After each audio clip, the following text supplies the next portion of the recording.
When an icon walks away before its time, the only question that will haunt him is, what if? Big right hand. Harry goes spinning back. In late April, it looked as if the main card of UFC 200, which already included 3 world title bouts, was complete.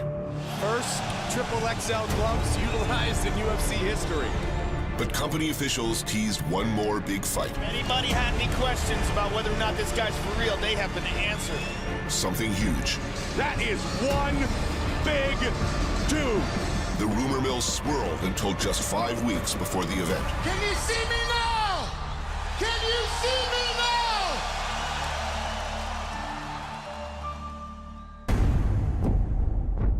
now? I picked up the phone, I called Dana White and said, listen, if there was any time for Brock Lesnar to come back, it would just make sense that it would be for UFC 200. Between his imposing stature and freak athleticism, Tonight I got on that sailing and rode it out of town, baby! Woo! Brock Lesnar became the biggest pay-per-view draw the UFC had ever seen. UFC Heavyweight Champion of the World! The former heavyweight champion headlined some of the most memorable events in history, including UFC 100, and had a knack for punctuating things with a Brock Lesnar-sized exclamation point. And it is all over. He's out.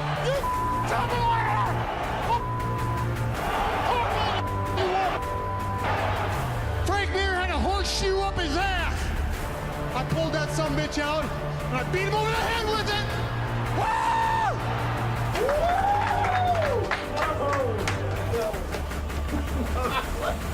8 weeks listening to that dumpster talking trash. But the Lesnar era, though electrifying, only lasted for 3 short years. During his reign as champion, Brock's toughest fights were in a hospital as he battled a serious disease of the digestive tract. Lesnar was in and out of surgery between world title defenses, and he nearly died. Brock Lesnar has done it. This is about my family. This is about my doctors. This is about my training partners. And I'm still the toughest SOB around, baby. In May 2011, surgeons removed 12 inches of Lesnar's colon. The effects lingered and made even day-to-day life difficult, not to mention fights in the octagon. I've had a really difficult couple of years. Tonight was the last time you'll see me in the octagon.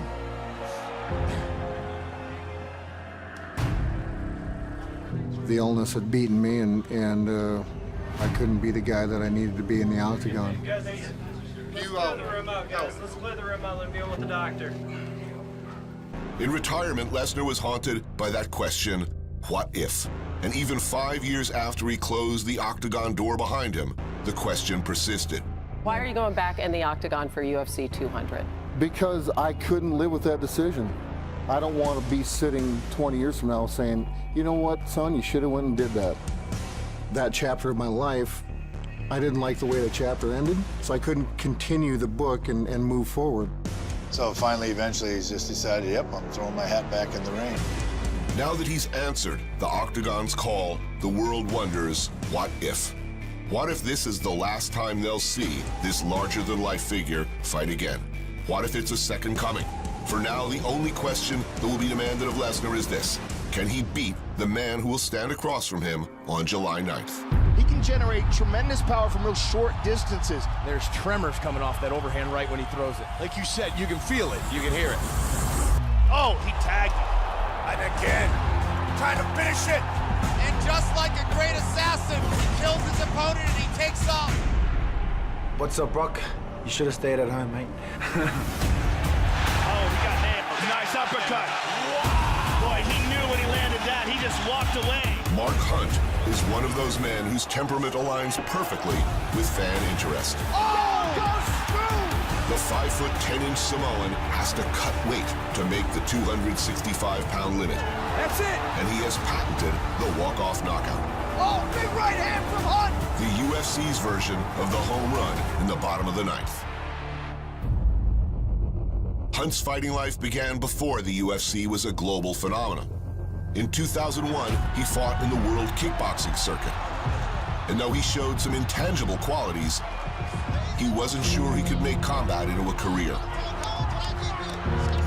I was still working a full-time job when I got my first contract for work in 2001. I won the world title and I became a contracted fighter. If it were not for fighting, Hunt may still be working 10-hour days in construction. Which is perhaps why when a door is open, he knows to step through it. The profile of this fighter is huge. Brock Lesnar, of course, he's huge. When it gets given to you on a platter, and you know, me being a fighter, I'm gonna get it. Opportunity knocked, and Mark Hunt answered the call to fight at UFC 200. But for Brock Lesnar, the opponent did not matter. His greatest foe never stood across from him in the octagon. I'm facing two demons. You know, the last few fights that I had, they just weren't fun anymore. I want to get back and reclaim my loss to my illness and just to have fun. And for Mark Hunt, he will gladly play the role of spoiler. To me, I don't care what his story is. To me, I'm not interested in if he has feelings. I'm interested in just hurting him. As for predictions on July 9th, neither Lesnar nor Hunt have ever been men of many words. He's going to try to knock me out. I'm going to try to take him down. I'm going to try to hit him in the face. It's fighting, people. I don't have to sit here and build this fight. All I care about is knocking his head off in that octagon on July the 9th.